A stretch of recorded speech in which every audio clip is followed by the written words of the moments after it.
Okay, Minister McGuinty, I think, Minister of Defense of Canada. I'm going to repeat four things.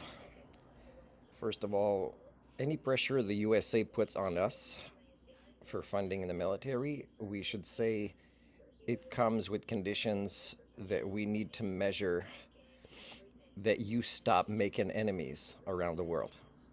Because really, you're kind of worried that we're not you and that we're a bodyguard that may or may not show up for work to protect you from the enemies you've been making since World War II, and definitely since the 50s. So that's one thing. The condition is stop making enemies around the world.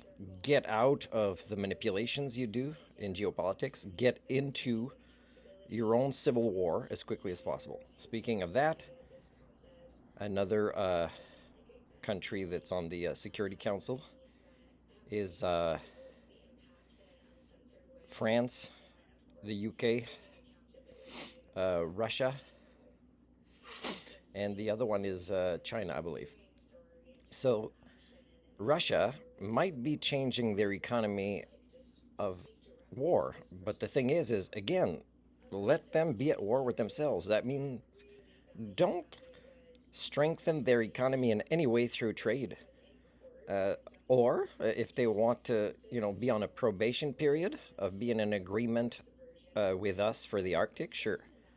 Uh, China, I'm less worried about them. If you enter into honorable and you make it as transparent as possible, economic agreements, because that's what they're more interested in.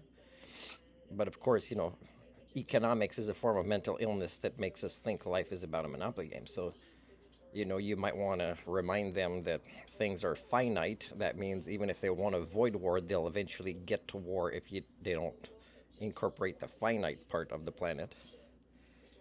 Other things is the military should be training to be a national force, the Canadian Armed Forces, that will help with search and rescue, various climate change related catastrophes that are going to keep accelerating, and just being a support to whatever unrest, civil unrest, is going to keep happening.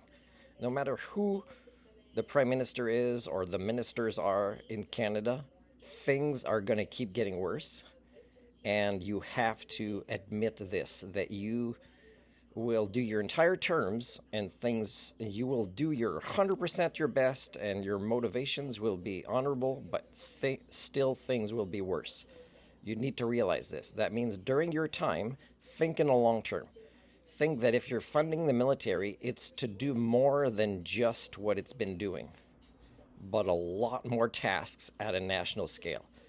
You will also get a lot more people, wanting to become recruits because there'll be so many different types of professions and ongoing career learning and self-improving professional development subcategories.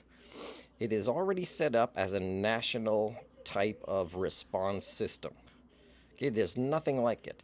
But you can't make it just about defending borders. You have to make it about defending the lifestyles that are going to keep getting worse of Canadians because economic thinking only is going to just keep speeding up the Anthropocene. So I said, US, stop making enemies. Ask Russia or make decisions that make Russia go into their own civil war so they can turn their own weapons of war against each other. And also maybe even the UK, France, and China if they want to get into it. Just say we want to specialize having an army of conflict resolution and mediation, and that is trained in ways that when other countries didn't make these good decisions and they're screwed up with floods and fires and all sorts of things, failing ecosystems, collapse of sides of mountains that hasn't happened in thousands, tens of thousands of years in the Alps or in North America. And then we go help those countries. Well, if they make planes, let's say water bombers or other things that will be useful for the climate catastrophe, man, they'll donate some for free. It won't be like the plane that Trump got. It'll be like, you are the best global neighbor we've ever had. That's what you got to think about. The other final thing is I can't remember right now, so I'll have to do a part two and go check on whether my last little juice to make a French toast is ready to go.